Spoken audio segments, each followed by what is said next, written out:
Welcome back to the Acta Number Podcast. Today, I'm so excited to bring an amazing guest, no other than Dakota Robertson.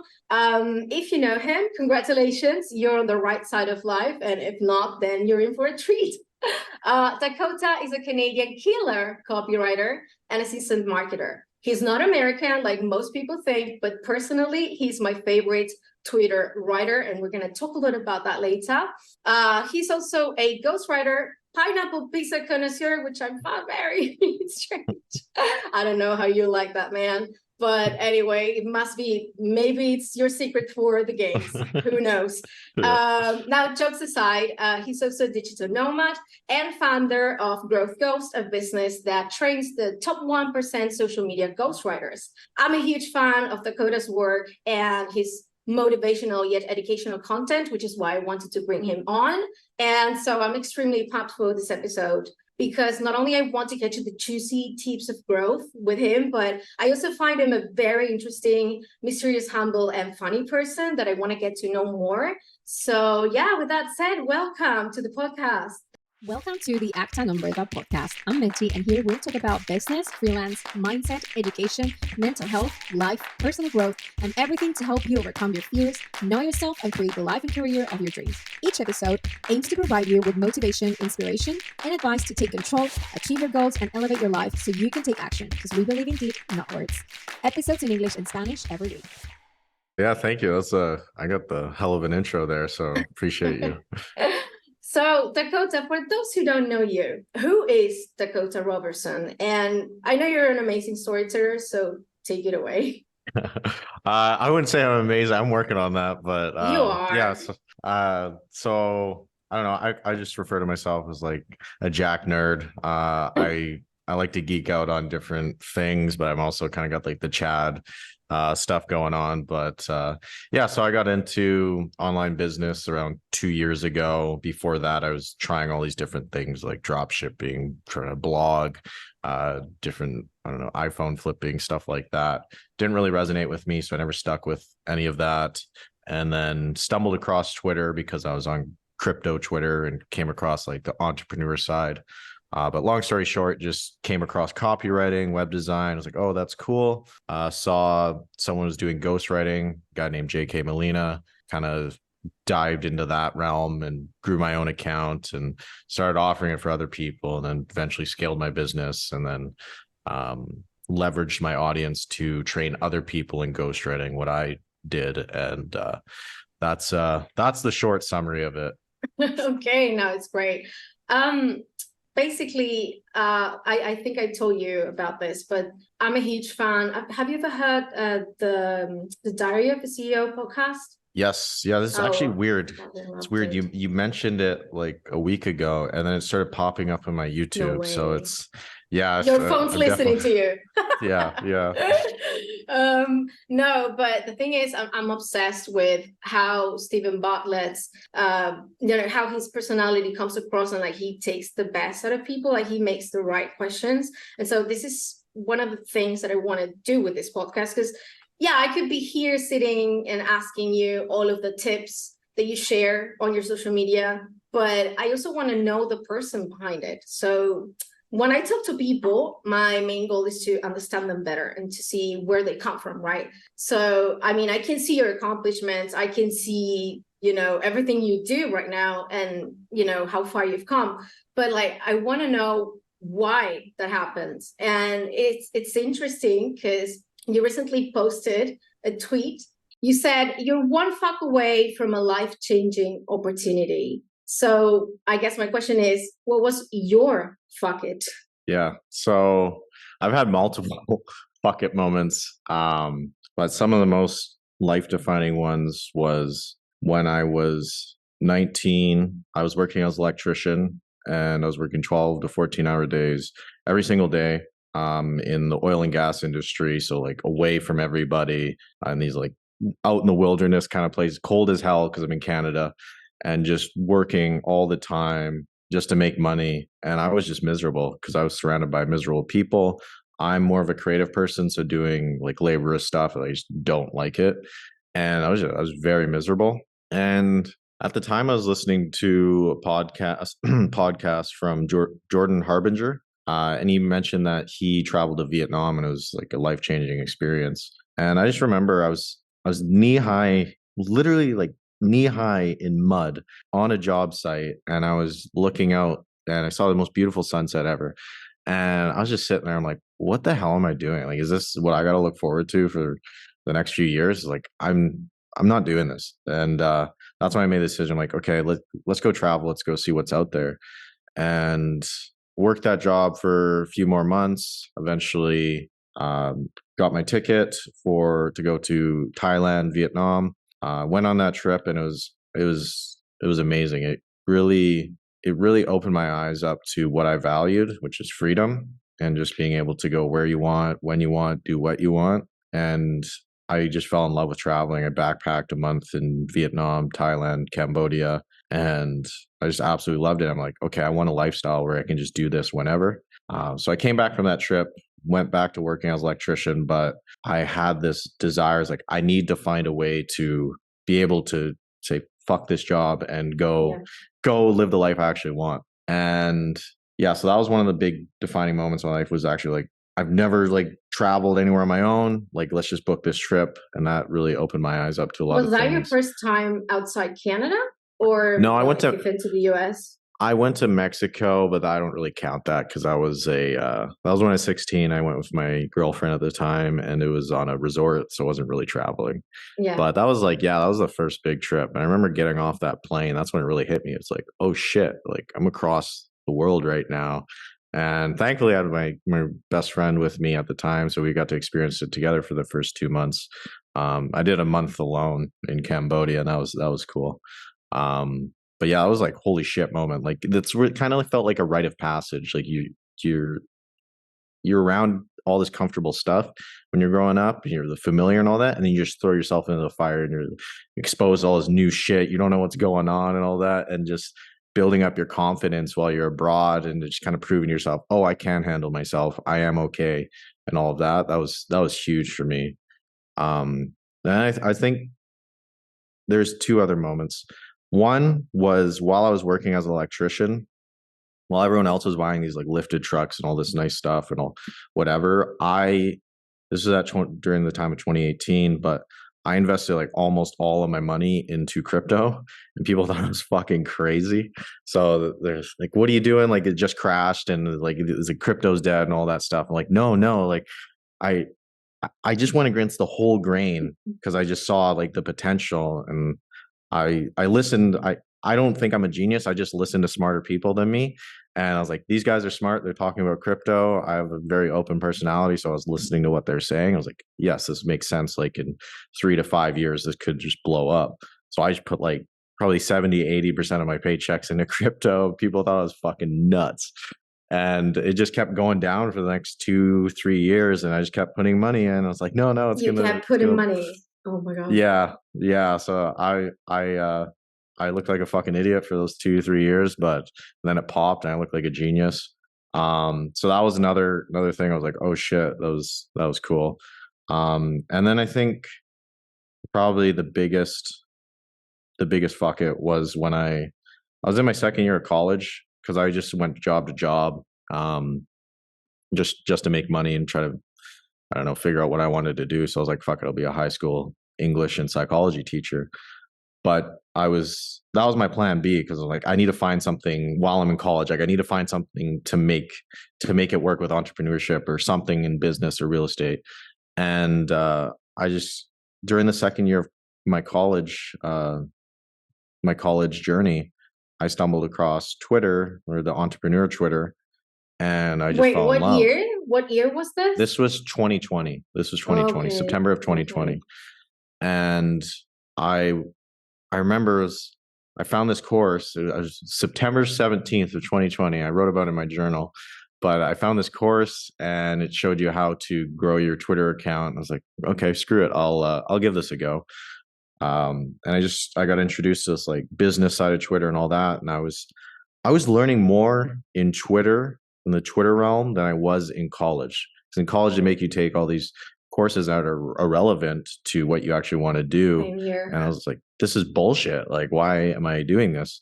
But I basically was like, fuck it. Like, I'm just gonna go all in on Twitter. I'm gonna finish up this semester, and then I'm just gonna say screw it and just dive into Twitter.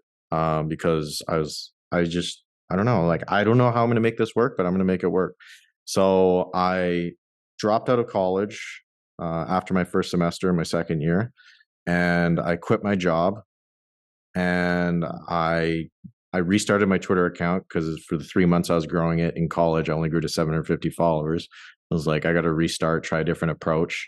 So I had 0 followers, 0 job, dropped out of college, went all in on Twitter, and I was like, fuck it, I'm going to make this work.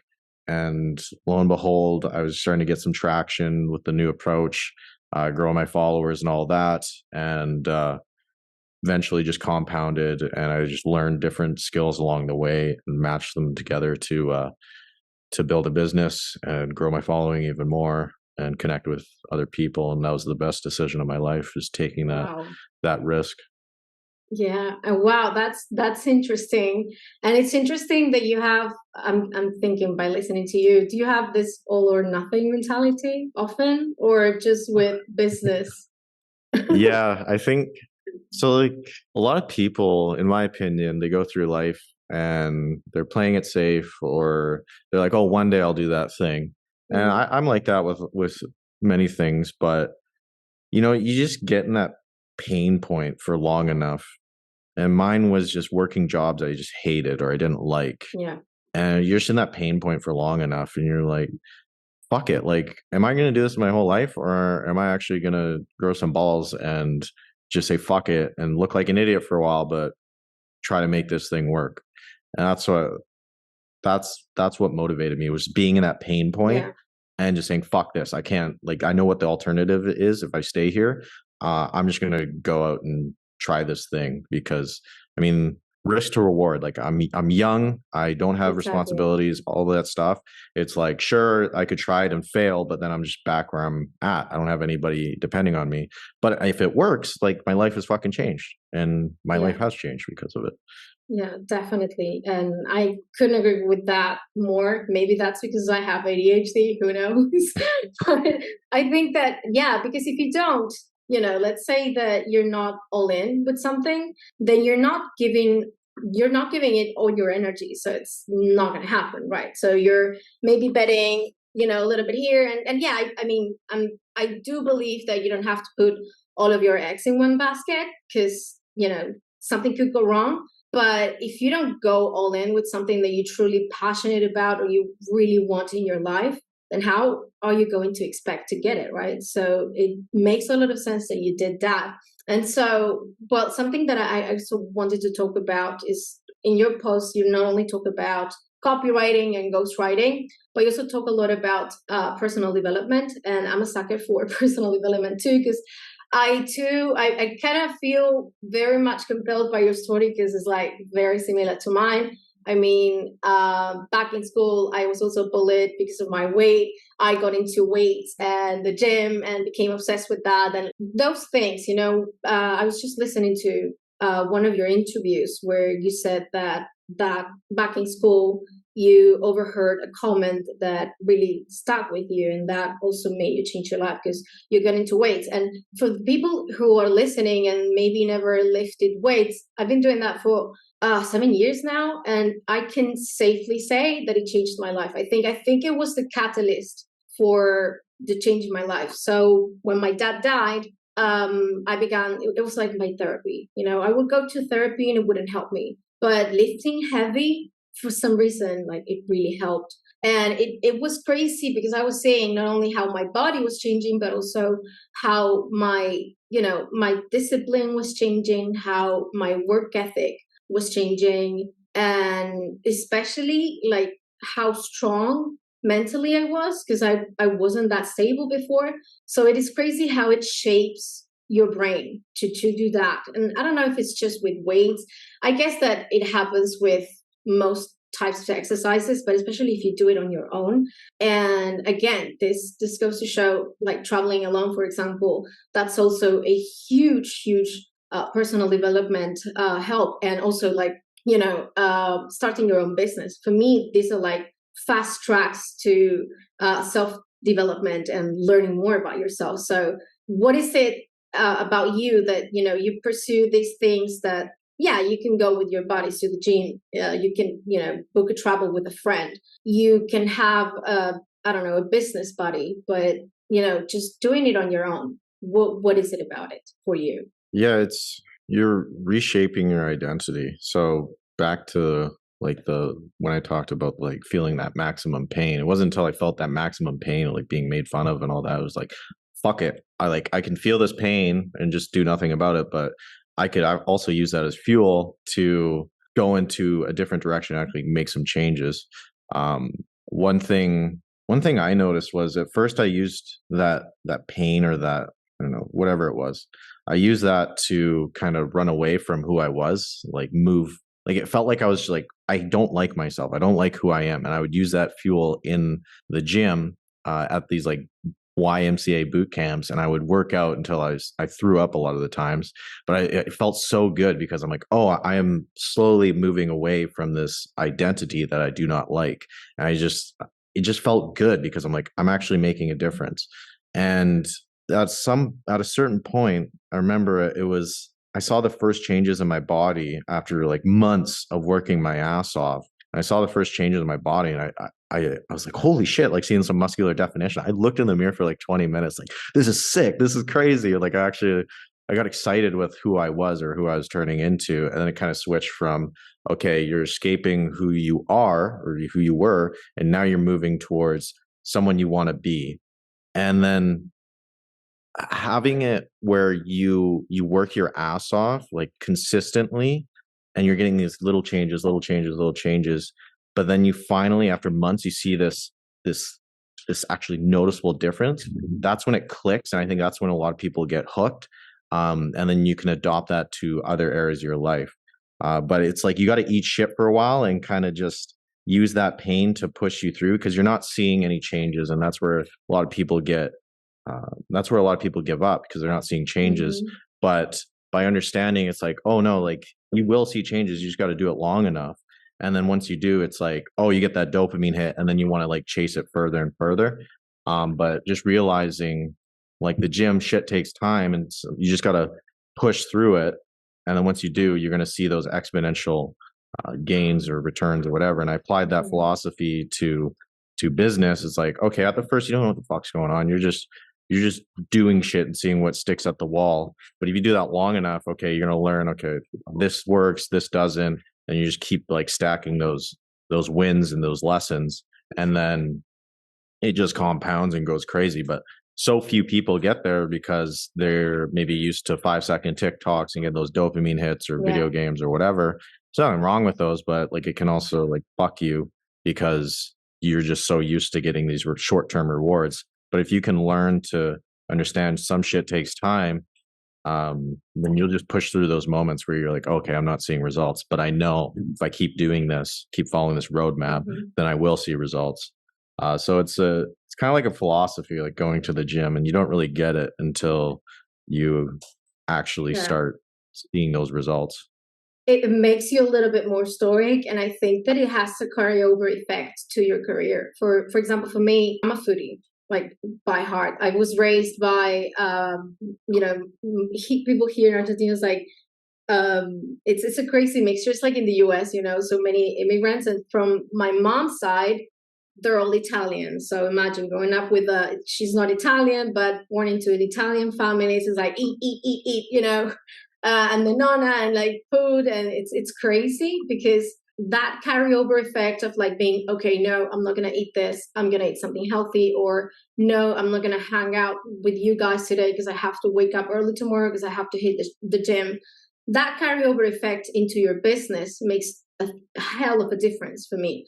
So, for example, when I started copywriting too, at first it wasn't like easy, for me, it was just a big learning curve and working my ass off for hours and hours and hours. And I would work from like Monday to Monday, like 16 hours just to get what I wanted.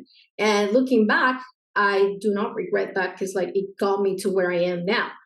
But I think that if I hadn't gone to the gym and build that resilience, I wouldn't have been able to make it, business wise too. Yeah, it shapes your. It's like I like to think of it like a video game. Like you're leveling up a certain character trait.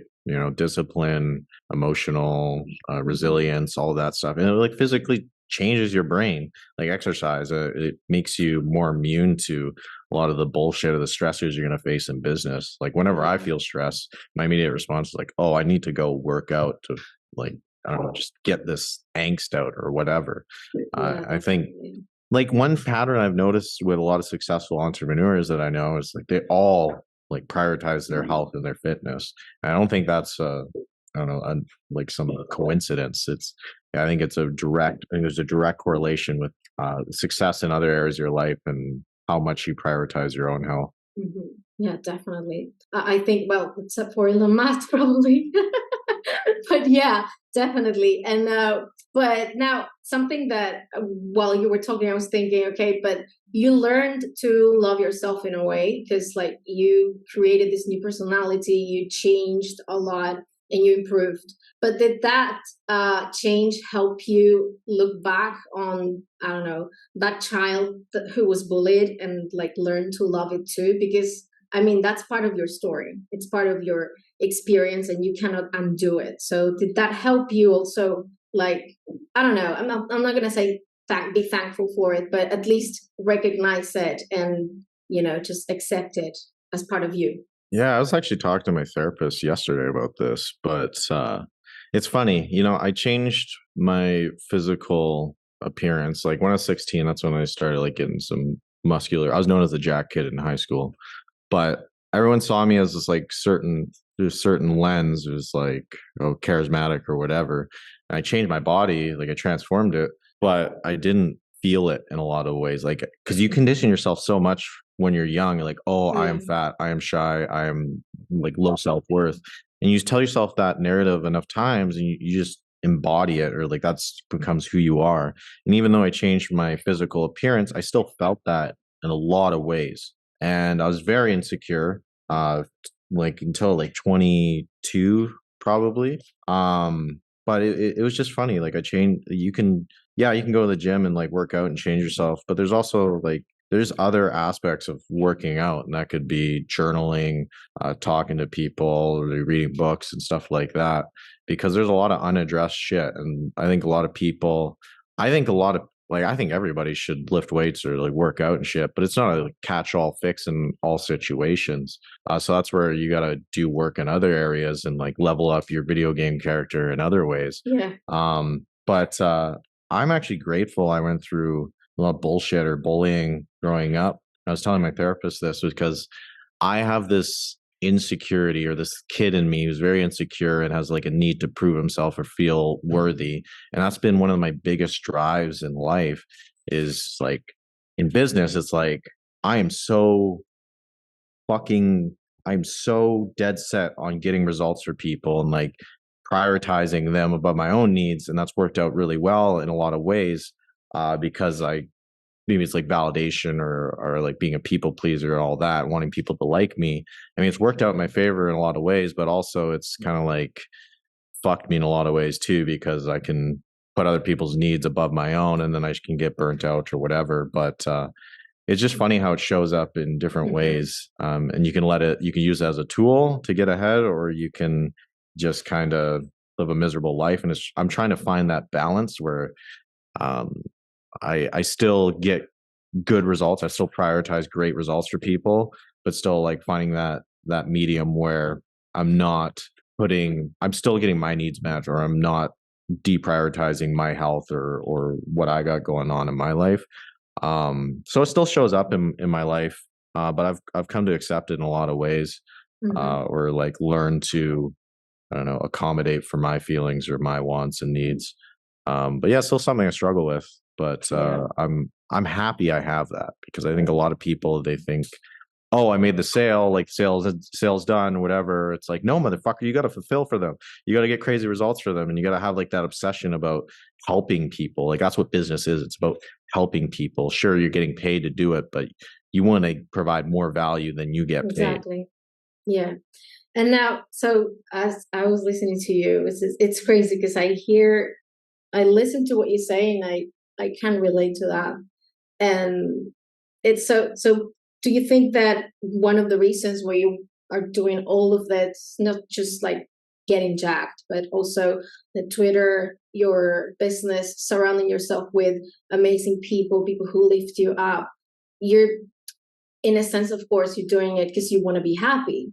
Because, I mean, in the end, why did we even come here? Like, if we could talk about that for a long time, right? But in the end, I mean, we just want to be happy. But do you think you also want to prove them wrong in a way? Yeah, I think a lot of people Because I was doubted listening me. to you, and for me, I was like, I want to prove them wrong. Yeah, no, like whenever I don't feel like doing something, like going to the gym, for example, it's kind of fucked up, but I will just like replay all the times people have like talked shit or said whatever. I'll just use that as fuel. I love it. Same with like business too. I think there is like a level of compensation. Like I didn't grow up with money, and just I think having that insecurity growing up has been a big driver. Not my only driver, absolutely not, but it's been a big driver, like why I want to excel at different areas of my life, because it kind of like proves something to myself as well. It's like you are enough and whatever. And it's kind of, maybe I'm fucking wired weird, but yeah, I'm kind of glad I have that kind of chip on my shoulder. It's crazy to hear because, like, for me, the other day actually, I made a TikTok. I was thinking, and I was like, no, I want to record this. So I was like, I started to like list my gratitude list, and for me, like looking back, I mean, it sounds a little toxic. I think I should talk about that in therapy. But yeah, I mean, I had a fucked up like life too. Also, did not come from money. Just for you to have an idea, like I always wanted to study English, but my dad couldn't afford it, so I studied on my own. And it's crazy because now I'm a ghostwriter, I'm a copywriter. I write for big brands and big personalities, and it's crazy because like I learned on my own. And it's, I mean, if you think about it, when you think about everything that you were not blessed with, but you're thankful for that because it made you who you are, even though like the saddest things, like sometimes like my dad passing away, he was like my best friend, and like for me, I mean, I learned so much out of it. I mean, I think it made me who I am, and without it, I wouldn't be here talking with you. And yeah, or have lived the experiences that I lived. For example, like I think I'm the only person in my family who left the country, and so, and like I paid for everything. I was like, yeah, I just want to go to Italy. Like I booked a flight, and like a few days later I was in Italy. And like, for you to have an idea, here in Argentina, like salary is like $500, and me working as a copywriter, I am making sometimes 4, sometimes 5 figures a month, which is crazy. And coming from, I'm not going to say poverty, like there was no food, right? But there was not enough money for education, for example. And like many things had to be made to get by, right? So it is crazy how these things build you up. And in your case, how did you deal with the scarcity mindset? Because like growing up without money, and then even if you make it, you still have that in the back of your head. So how do you stop it from like not ruining your entire day? But I do think that mindset is important. I do think that if you get rid of that scarcity mindset, you can make a shit ton of money, much more than you are already making. So how do you deal with that? I think you got to brainwash yourself in a way, and that comes from surrounding yourself with people that have the traits that you want. And for many people, including myself, there aren't many people in real life that have maybe the ideal traits you want. So that's where you got to go to podcasts, you got to go to books, YouTube videos, or people on social media, and you got to just condition yourself or consume that content and just wired it in your brain. Like, oh, like they're talking about this, I like this, and like surrounding yourself around that. So I think the biggest thing holding a lot of people back is their environment. So if you're always surrounded by people saying, oh, like be realistic with your goals, or what are you doing? Like all that, like talking shit, or just say, you're not that type of person. You're this, they're trying to label you. I think you need to get away from those people. And even if you're alone, you can go on social media, you can read books, you can listen to podcasts, all of that stuff, and just drive it into your brain. Like just consume a lot of information from these people. Because a lot of people, they don't try shit because they don't think it's possible. And I think that just screws a lot of people. And yeah, and like also this is more so for like first world people, like in Canada and US. Like a lot of people are playing this like victim mindset, and they're like, oh, like fucking life's hard, and like this happened to me, so there's nothing I can do. And sure, like maybe some cases like severe poverty in like the US and all that stuff. But I think for the most part, like so many people are soft nowadays. It's like, oh, I'm a victim, there's nothing I can do, and then they just give up. They're giving power to that thing that is challenging them in life. No, motherfucker, like if you have access to the internet and education, like you can take those two things and you can build some crazy shit. I think it's different when you get to like third world or I mean second world. I don't know if that's a thing, but like not a lot of those people there. Dakota, I mean, I'm from Argentina. I mean, yes, it's not a third world country in the sense that it's underdeveloped. I mean, it was a very rich country. So you come here and the infrastructure is amazing. But yeah, there is poverty here. But those people who are poor, and I keep saying that because I also make content in Spanish to teach them how to freelance at least. And they're like, no, well, I can't do it because I don't have the means. Like, what the fuck? You don't have the means? I mean, you have a phone. You're looking, I mean, you're scrolling through TikTok. You have internet access. You have a computer or a phone. You can learn. I mean, I learned copywriting on my own. Then, of course, I took Alex Gattoni's course. But at first, I didn't spend any single dollar. And I learned English on my own. Yes, of course, then I went to uni. But anyways, I mean, you can do it. As long as you have internet access, that's it. That's what you need. One thing that changed, like this was recently when I was in Colombia, one realization I had was I was in Cartagena, and me and my friend, we went to the like, ghetto market. And I remember I was there, and all around everyone was selling the same stuff. They're all just, the way they would market themselves is like, oh, agua, or they're selling whatever, and that's how they say it. And what was interesting to me, I don't know, I just had this kind of just realization. It's like these people are just repeating what everyone else is doing. Like they don't do anything different. They just do what they see in their environment. And that's when I realized like education is the most fucking powerful thing out there. It's like a lot of these people in these places, they don't get these opportunities because they don't have education. So like sure, you can have access to the internet and shit like that, but if you don't even know about copywriting or any of this stuff, you don't even know what's like possible. It's like, it's not going to show on your algorithm. Yeah, like that's when I realized like, oh fuck, like education is so important, and that's why it's like mandatory in the US and in Canada, because a lot of these people, they're not NPCs, but they're just repeating what everyone else is doing, and they don't even know any better. And that's what I was like, holy shit, I am so grateful I got an education and could even develop some kind of, I don't know, self-awareness of like there's different opportunities. But yeah, I agree. I think if you do have that self-awareness and you do have the opportunities to use the internet, or you know about different stuff, then yeah, there's no fucking excuse. Yeah. But it was so interesting to me just seeing everyone's doing the same shit. I think there's also there's an ambition component that not everyone has, probably. Some people are like very ambitious, no matter what they do, even if they sell in the street, maybe they end up like opening up a business. They start in the street and then they open a business. So I think that also comes down to personality. But yeah, what you're saying is very true. I mean, when you're surrounded by poverty or people who are barely making it, or people who like, I don't know, going to debt if they want to take a vacation, take a few days off. Yeah, it's hard to believe that there's something out there for them because they don't see it. But the cool thing about social media, I guess, is like you get to see that, and it shows you a world of possibilities. Like you, all of a sudden, you see people who travel and work, and like you, I mean, spending, not much living in a third world country, or maybe not third world, but like Canada and the US is expensive. So if you move to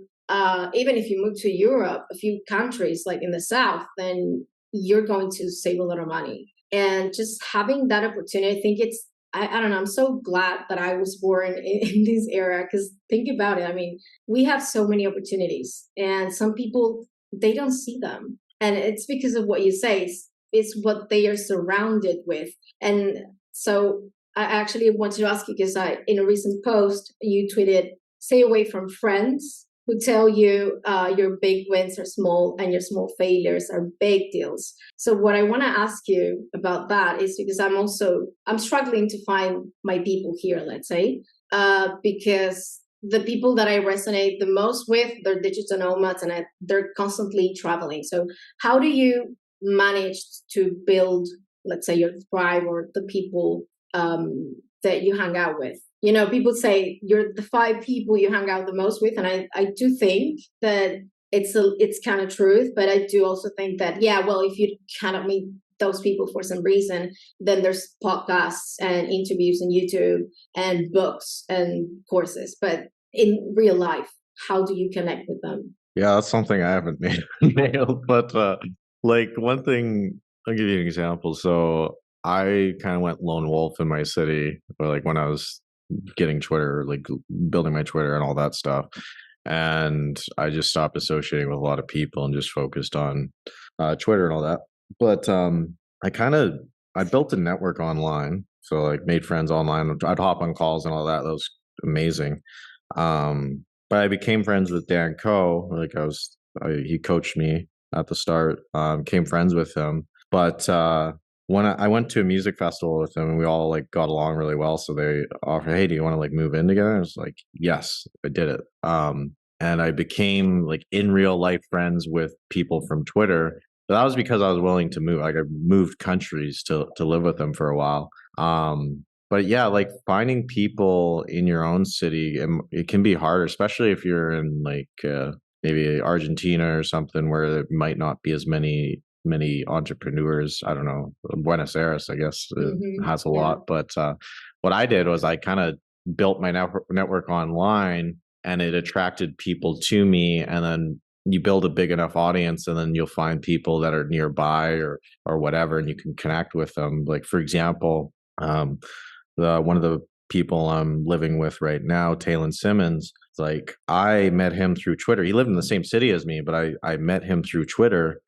Ended up coaching him, and then he became successful with ghostwriting, and now he can go wherever, and now we're living together in Panama. So I don't know, it's like building your online presence, and then you'll find different opportunities from that, and then maybe there's people living in your city, and then you link up and become friends. Like I've met two to three people in my own city from Twitter, and just connected with them. But like finding, like, if you don't have a big social media presence or whatever, you're going to have to find a different way. And that could be going to maybe conferences. I think meetup.com or something. I think there's sites where you can meet up people with similar interests, stuff like that. But I struggle with that for a while. And I know it can be very lonely if you don't have people to share your interests with, because I mean, if you're listening to this podcast, it's like chances are you're like the black sheep out of your friend group or your family, because you're choosing this different life, and it could be hard. But I find connecting with people online, like doing Zoom calls or whatever, that's huge. But yeah, I don't have like a crazy formula for finding people. It's hard. I just got lucky, I guess. It's really hard. And it's also important for business too. I mean, networking is important, and it's really hard, especially depending on where you are. So, but what I want to ask you is, like, do you think that maybe meeting, even though maybe you don't have like a very big network or, many close friends, do you think that meeting those people helped you become a better ghostwriter or business owner? 100%. Yeah. I owe everything to the connections I made, because each person like taught me something different. Like living with Dan, I adopted different traits or qualities or different perspectives on things from living with him. Or like anybody that I associate with, like, oh, that's an interesting thing you do. Like, why do you do that? Or just kind of observing like the successful patterns and just choosing to adopt that into my own life. Yeah. But yeah, and like also just like when times are hard, being able to talk to other people or just get their takes on things, that's huge. Or just knowing that you're not going the path alone, that's huge. I think that's gotten me through a lot of challenging times. Definitely. So one thing that I would like to ask you, and that I ask most people who have a business, is what would you like to have known before starting your business that you learned along the way? Maybe a mistake or anything that... Just the amount of shit you got to learn is like a lot. Like I think if you think about all the stuff you're gonna have to learn, it just becomes overwhelming. But just understanding like there's gonna be what gets you to like 0 to 1K. That's gonna be a different set of skills. That's gonna take you from 0 to 10, and then 10 to 50, and then 50 to 100, and then 100 to 200. You're gonna have to learn different skills along the way. And I think if you just have the mindset, oh, I just got to learn a skill and then charge money, and that's how I make money. It's like, yeah, that'll get you to a certain point, but say to get to 10 to 20K a month, you're gonna have to learn systems. You'll maybe delegate all this other stuff, and then 20 to 50K a month. Like it's just a totally different ball game. But I just think a lot of people are like, oh, I just need to learn a skill. It's like, no, you need to learn a skill, but you also need to learn sales. You need to learn marketing, maybe funnels, all this stuff. So that's a big thing, is just not having the mindset. It's like, oh, I just do this and then that's like, sure. But you just have to understand, like, it just never ends. Like depends how far you want to go, but you're gonna have to continuously invest in your education. And that could be mentors, coaches, books, courses, all that stuff. And just continuously like investing money into your education, and never think you made it. Like, be appreciative of how far you've come, but don't think you ever like, I know everything. This is how it is. Yeah. Also, because the game changes every time, and it's crazy how many hats you have to wear when you're starting a business, because like you have to juggle among everything, managing teams or writing everything yourself, sales, reaching out to clients, lead acquisition, so many things. It's crazy, but it's a huge learning possibility. Like if you start your own business, I think that, yeah, I mean, you learn so much more than working at a 9-to-5. I've been in so many 9-to-5s, big companies, and I never learned more in my life than, these past 2 to 3 years. So it's crazy. it's the ultimate form of self-development, because you are forced to confront your insecurities or your inadequacies. Like, you can read a book, you'll be like, oh yeah, it's a great sales book and all that. But until you hop on a sales call and you see how shit you are at sales calls, there's no refuting that you did not close the deal, or you did. It's like, no, I did not. And like, that's the thing with like reading books. You can feel good. Oh, I read a book a week and all that. It's like, cool. What the fuck have you done with that? It's like a lot of people, they don't do anything. They think they know all this shit. It's like, you don't know until you do it. And then, because that's when you're confronted. It's like, I'm not closing sales. What the hell? And you're forced to address that. Like, okay, where's the gaps in this area? Or like marketing, I can't get leads. So like, why is that? It's like, oh, you're forced to confront that. As opposed to like a book, you don't have that feedback. So it's I love it. That's why I love business, because you're just forced to level up and you're forced to face the facts. Yeah, it's more hands-on. I mean, it's great to learn and to read books, but it doesn't have to end there. And that's why I tell most people, because they're like, they're consuming all the content, they're reading all the books, but they don't take action. Like, you're not gonna achieve anything if you don't do that. That's the most important thing. Like, even if you didn't read anything, but you take action, you are more likely to actually achieve something than if you just read books. But now, something I want to ask is, what is ghostwriting for you? Because I mean, I also work as a ghostwriter, but I ghostwrite books. You ghostwrite tweets, right? Yeah. I'm very interested in that. So tell me everything, and explain it to a baby, for people who have no idea about it. Yeah, so my one-liner on dates is I pretend to be people on the internet. And so basically I write content and then I pay for distribution on that content. So that can be retweets, that can be Instagram story shares, that can be LinkedIn comments. So all I'm doing is writing the content and paying people to share that on who have big audiences to share that content. And if it's good content, that's going to grow their account. So that's essentially what I do. And I do it for Twitter's my main one. I do it for LinkedIn, and I have done it for Instagram as well because I've grown on all those platforms and I understand what you need to do. But yeah, essentially, I'm just taking over these people's social media accounts, write content, pay for distribution, grow their account, bam. Wow. So let's say I want to grow my Twitter account is dead. I mean, I barely pay attention to it, to be honest. Because like I said, I mean, I go all in on something. So my all in right now is not Twitter, because I don't feel like that's my space for now. Mm-hmm. But let's say I want to blow my TikTok account. So I hire your company, right? And you write the tweets and you distribute them, right? Mm-hmm. Is that how it works? Yeah. And I mean, there's different things that factor into growth. So what is your niche? So if you are in e-com, you're going to grow slower than somebody that's probably in like fitness or productivity, because productivity and fitness are applicable to everybody. E-com, you got a smaller group of people you can appeal to.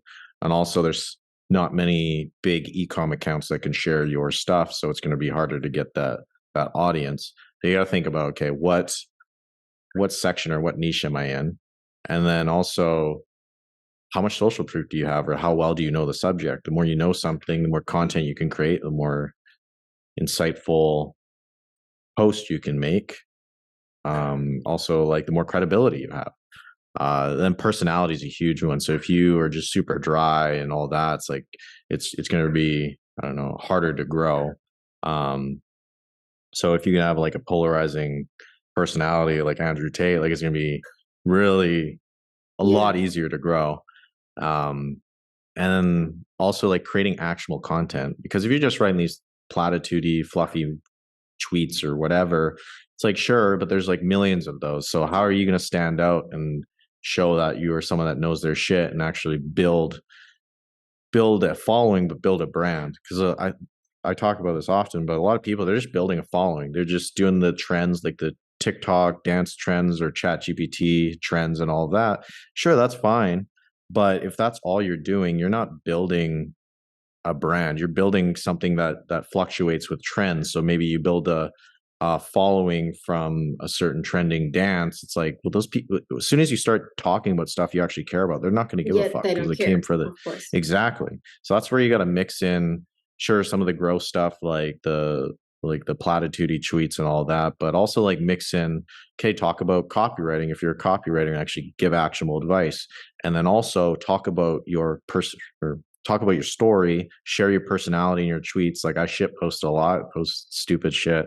But like, that's what like builds a connection with your following, is being like vulnerable and sharing your struggles, your fuck ups, all of that, because people connect with people. And if you're not sharing the kind of low points or the pain points you went through, then you're just, I don't know, you're not really human. You're just kind of like Superman or something. People, sure, you might impress some people, but I don't think you connect with people. Mm-hmm.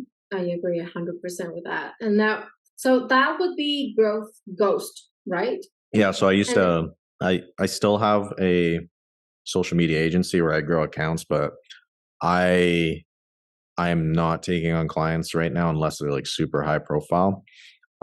Because my main focus is training people on how to become ghostwriters, because that's what I enjoy. I enjoy teaching, and my number one value is freedom.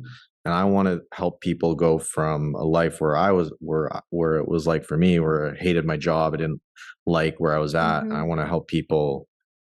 Ghostwriting is the tool, training them in ghostwriting is the tool to live a life of freedom. So that might be the skill that takes them out of their 9-to-5 to have their own business. And then from there, maybe they can use that money to learn new skills or I don't know, learn whatever. And then they can go a different direction. But I see ghostwriting as the tool to achieve their freedom, and then they can do whatever they want from there. So that's my main focus. Those are your cohorts, right? And how often do you open that? Like, let's say I want to join. So I've only done one so far. It was like kind of like the pilot one and went really well. So I'll be launching another one in about a month. I just have to make sure the sales guy is ready. So he's getting trained by one of the guys. Yeah, no, I'm good to go for a second cohort. I'm just waiting on like making the marketing material for that. But yeah, it's been fucking amazing. Got really good reviews from people in there and getting them results. So yeah, I'm gonna run up another one soon, but I'll do one every few months. That's cool. Well, that's something.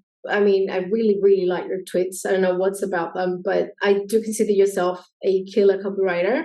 So my question is talking about your cohorts and copywriting basically. What are your biggest tips to become a better writer? Not just a copywriter, a better writer. I think one of the things that helped me the most was writing every day on Twitter. And the reason is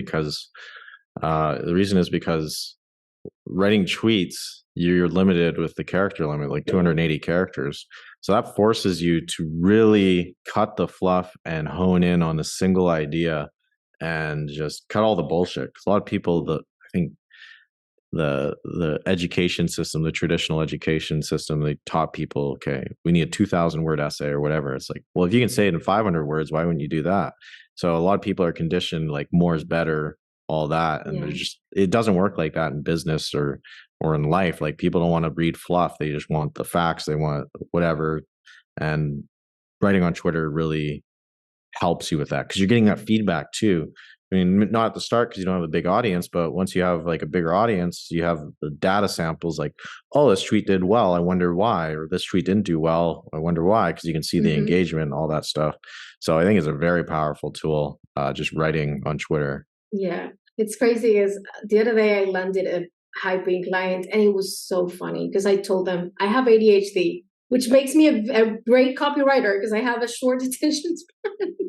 So, but it's crazy. And something that I would like to ask you is for the people who have, like me, for example, the ADHD, something that is not, I don't know, it's not seen very nicely for a client. I mean, I don't think anyone would tell their clients, hey, I have ADHD.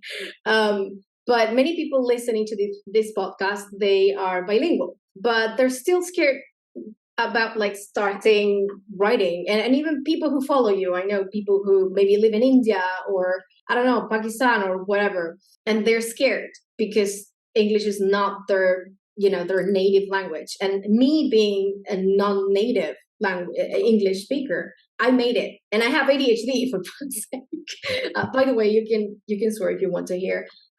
So, what do you think? Do you think that embracing what makes you stand out in a negative way could be good if you turn it into a positive? Yeah, some of the strongest writers I know aren't native English speakers. It's actually really right. Yeah, it's nuts. One person I think of is George Ten.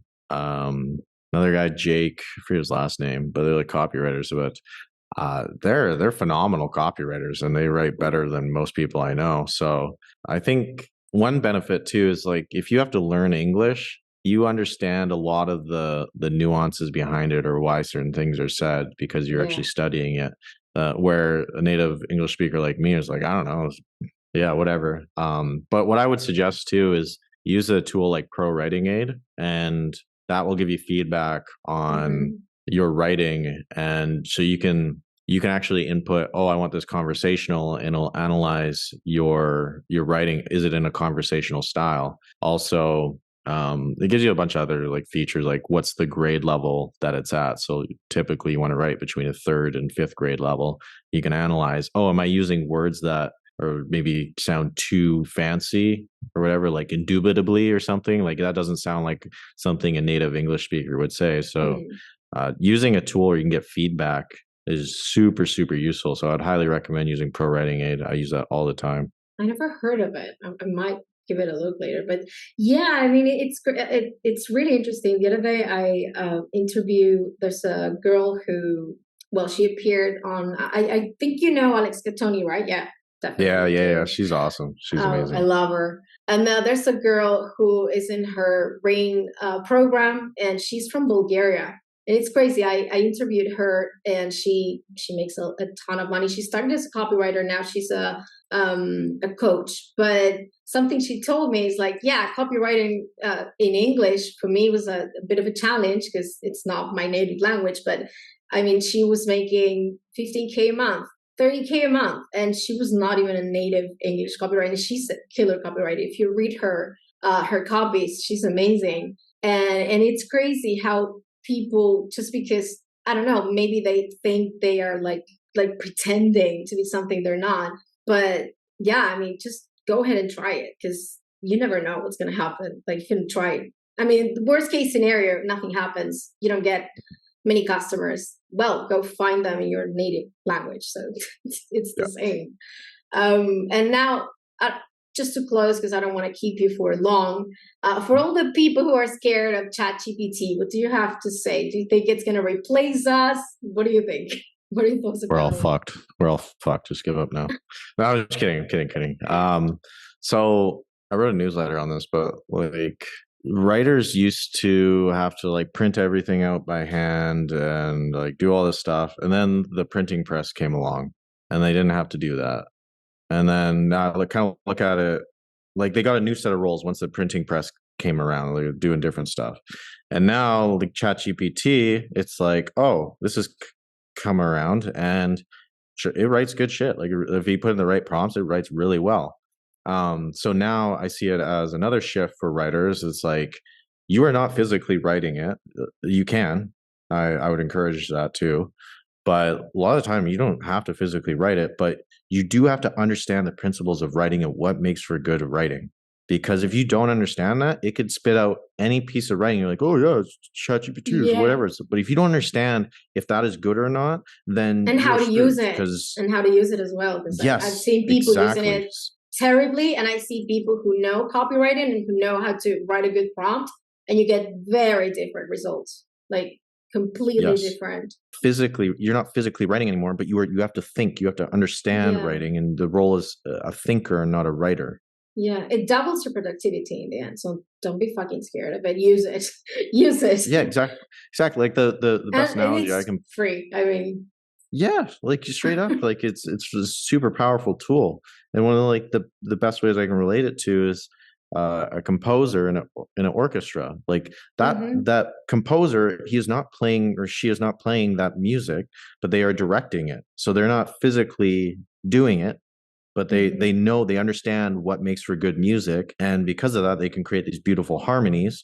And if something's off, they're like, oh no, we got to fix that. So that's the role of the writer now, is they are composing all these instruments together and harmonizing it to create music or the desired effect or whatever. Yeah, definitely. It all comes down to knowing the formulas, what works, what doesn't, how to start a conversation, how to start a copy, or how to close a sale, basics of copywriting.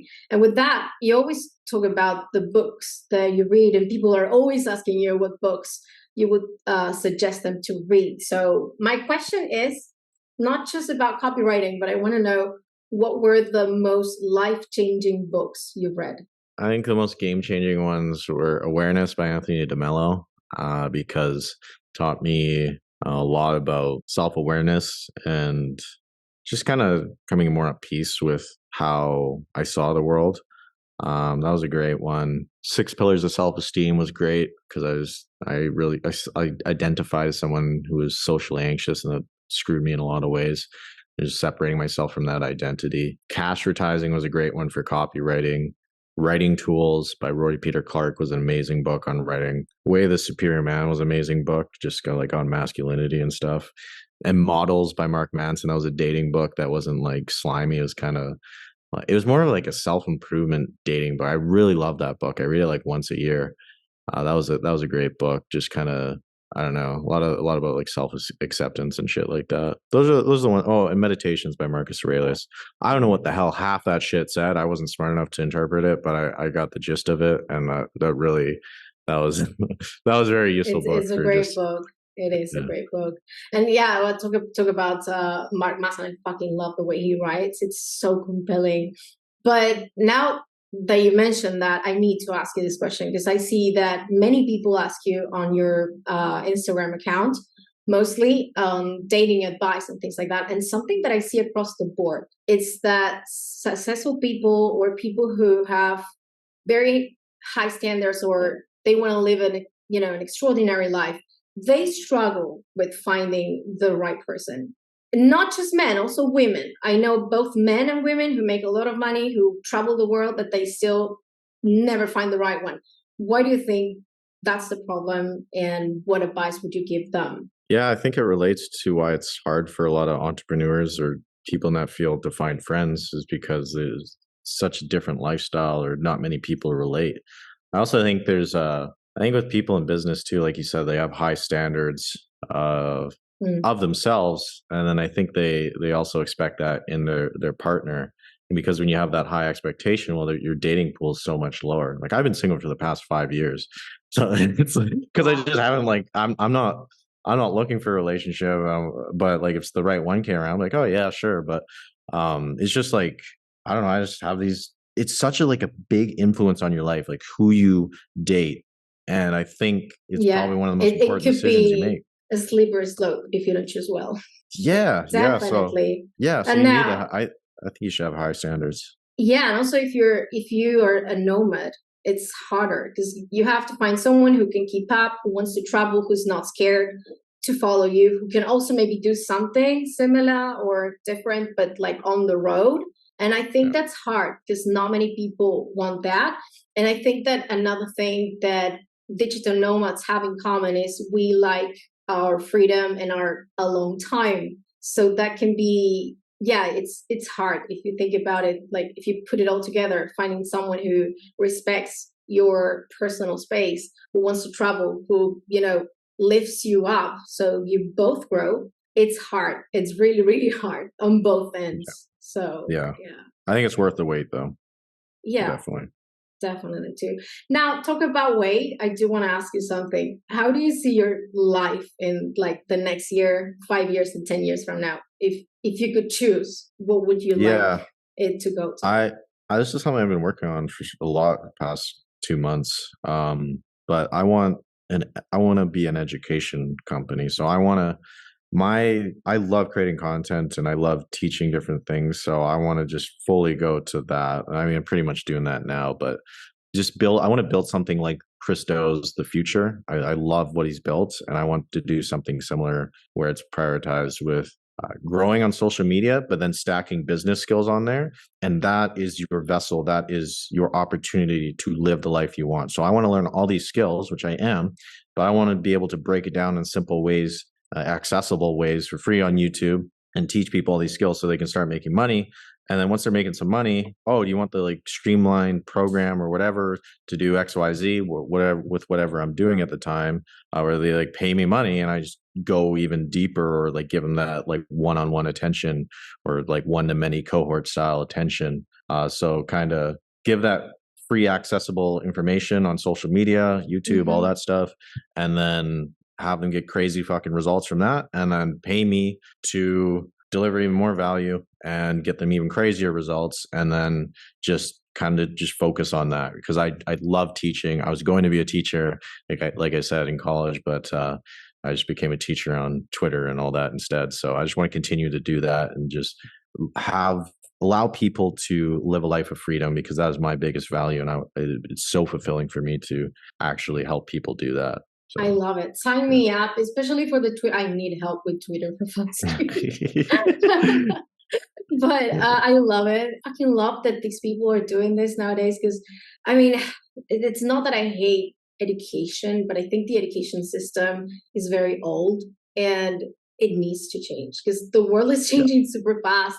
AI is coming. People need to learn in a different way, I guess. And I think that, I don't know, the education system anywhere in the world, I guess, not just in Canada, the US or Argentina, I think anywhere in the world, they train you to be an employee still. And I mean, that's okay. If some people are happy being an employee, that's amazing. I mean, we need doctors, we need lawyers, but it would be nice to have that factored in. But since it's not, it is good that there's people like you coming out and helping people out because they can forge their own future, and they're able to see this because like they see you doing it and they know it's possible. So yeah. 100%. Well, thank you so much. I'm really, really happy to have had this conversation with you. And something I always close with is there any question I haven't asked you and you would like to respond to, or anything you would want to close the conversation with?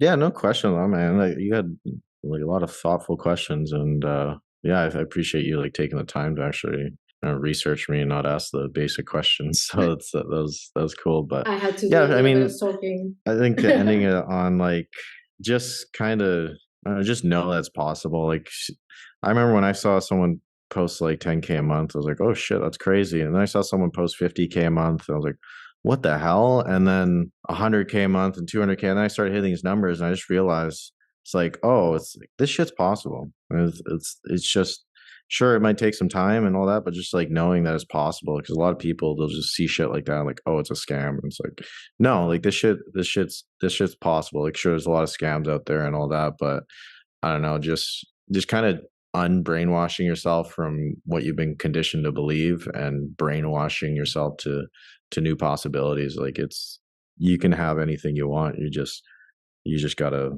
like go out and have the balls to go reach for it. Yeah, and trust. Because like I remember when I saw that too, I was like, no, there's no way they're making this amount of money writing. Like, this has to be a scam. You know, they want to sell you something. And I remember the first time I saw it was, do you know Alexandra Fasulo? Do you know her? No. Oh, well, she's big on like Fiverr Pro, and she makes a ton of money, and she talks about freelancing too and writing and so on. And so when I became friends with her, I was like, yeah, this is actually true. This is not a lie. I mean, and then you start seeing more and more and more. And then, yeah, there might be people, of course, who maybe lie with the numbers or, you know, pop them up a little bit just to sell. But those are not the majority, basically. Yeah. I mean, guys, look at Dakota. He's doing it. Well, you're one fuck it away. Yeah, you're one fuck it away. I love it. Let's close with that. And so before you go, where can people find you?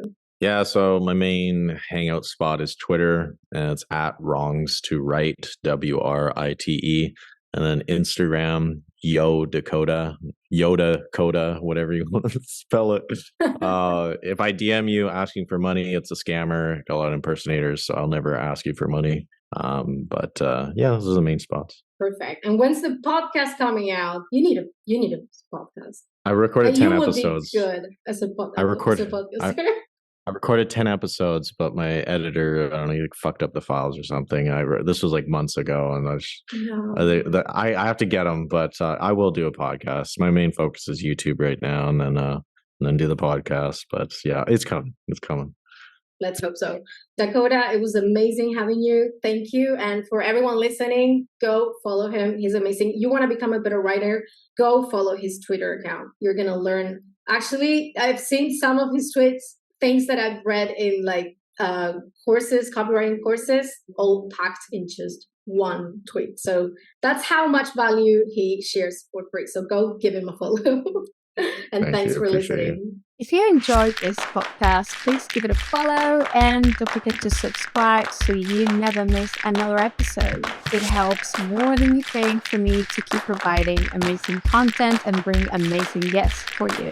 Thank you for listening. See you next time.